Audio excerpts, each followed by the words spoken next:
Hey, this is David, Richter Scale Studios. Starting a little terrain painting. I'm just going to do some priming right now. This is the upcoming Kickstarter for Warlayer 3, a sample print called the 1x1 Tower. This is also called 1x1 with a buttress.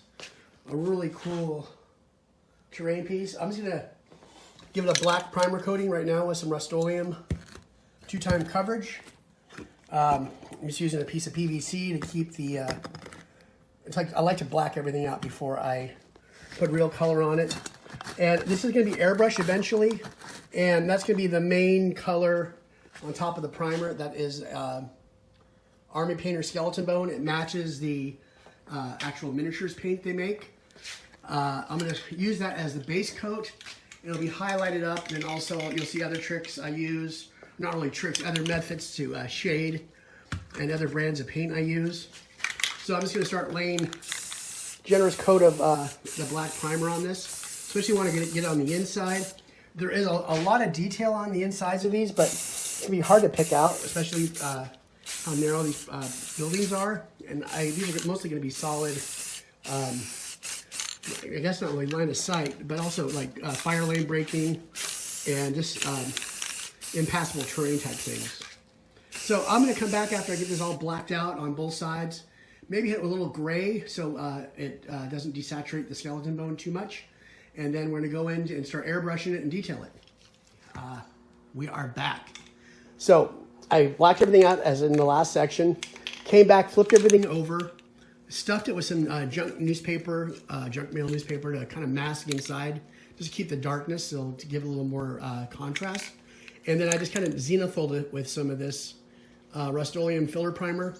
I don't hit with a lot of it. I'm not trying to, this is in war game terrain.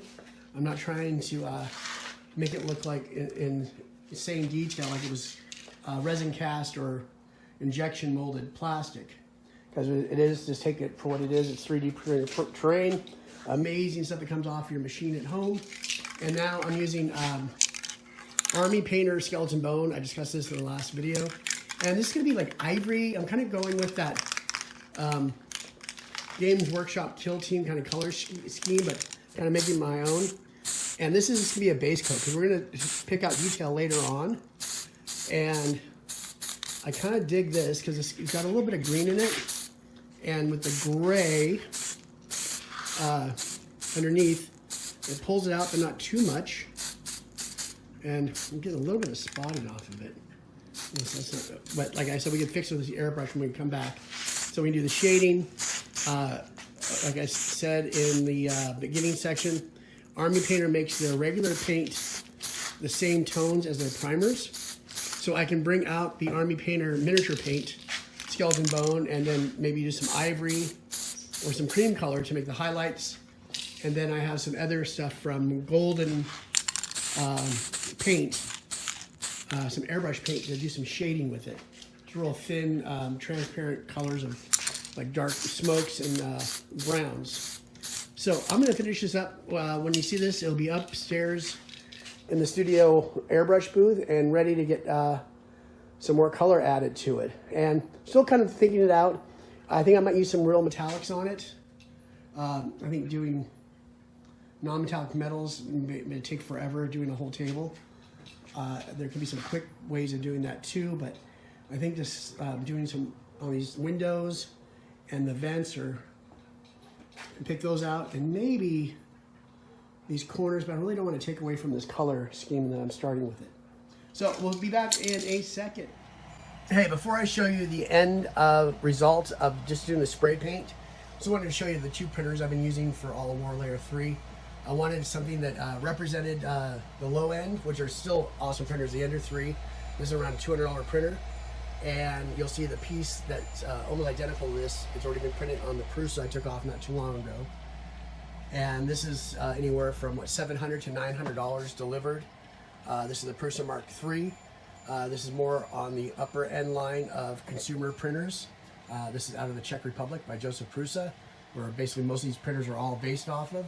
As you can see, there's a little bit of similarities with how that's all put together, but a $200 Chinese printer that still puts out amazing quality.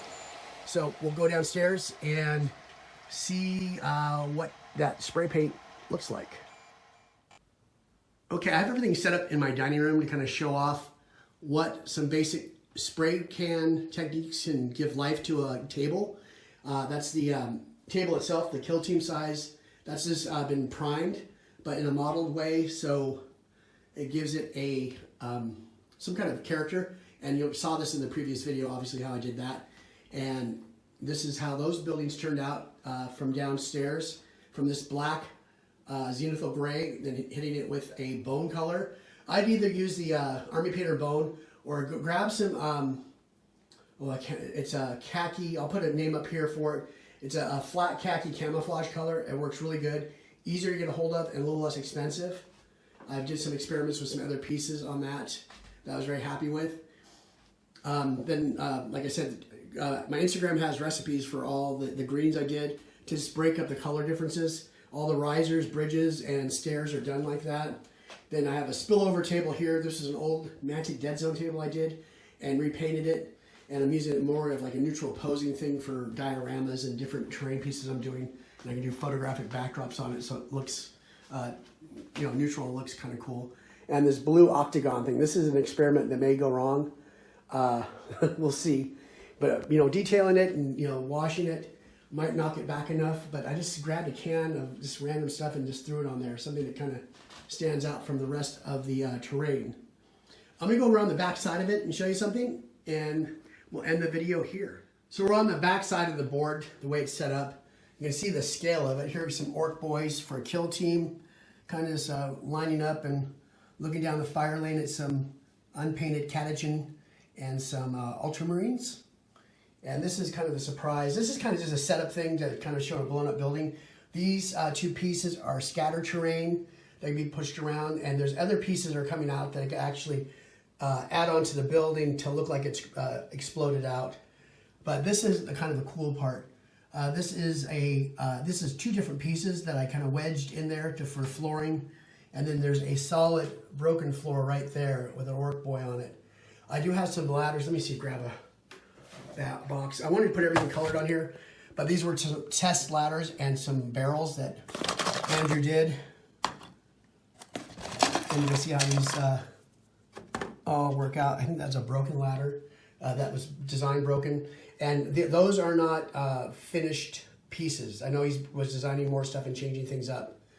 So it's just really cool what you could do to make a narrative, and especially with Kill Team, where you're not using big units, you have individual soldiers going into combat.